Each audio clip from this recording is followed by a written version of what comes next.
So it doesn't matter changing the essential nature of the Afghan government. It doesn't matter necessarily to eliminate the opium trade. Oh, no, that's not going to change at all. I mean, that's the oxygen that the economy is breathing.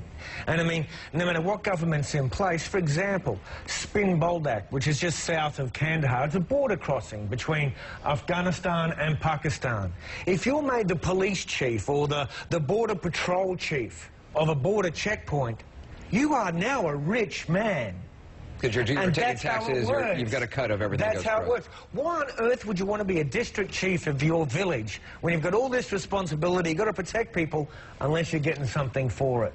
But that's what runs this place. Robin, do you agree with that? I mean, doesn't that undercut the legitimacy of what the U.S. is trying to do there? If they're trying to instill a sense of trust in a local government, governor, and in the national government in Afghanistan.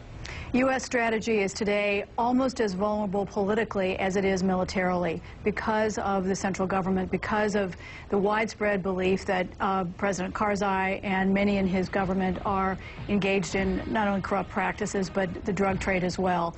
I disagree with Michael a little bit on the impact of the drug trade, in that on the average farmer in Afghanistan, they don't make that much, and many of them, I walked through those poppy fields many times, and I heard from many that they would rather grow something else, but that this was more profitable. Now they've found studies that pomegranates and there are other commodities that could create alternatives. The key here is creating security so that you can begin getting some of those farmers to look at alternative crops and not have their whole lives wrapped up in this corrupt practice. Well, one of the problems, of course, the things that promotes opium is that it's something that can just be stored for long periods of time, doesn't go bad.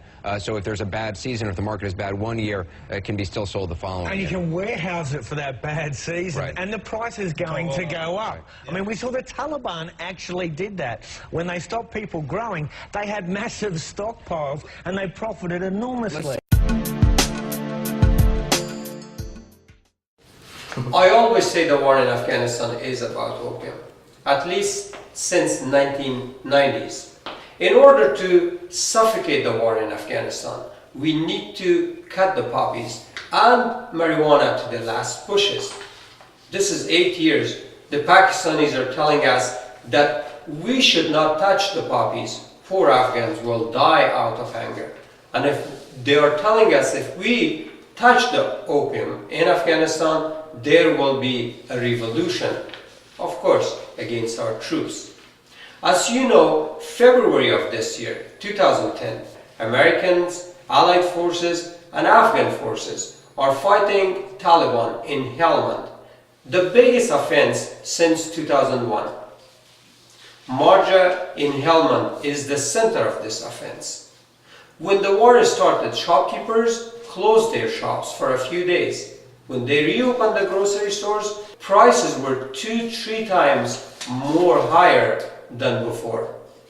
A reporter talking with BBC were saying that people were so poor that they could not afford to buy groceries.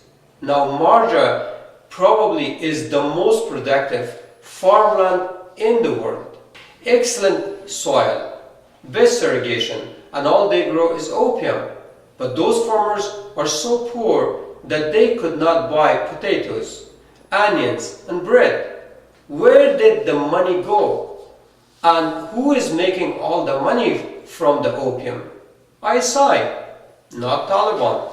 Taliban, Osama, and all those other extremists are being hired by ISI as guards to their opium farms.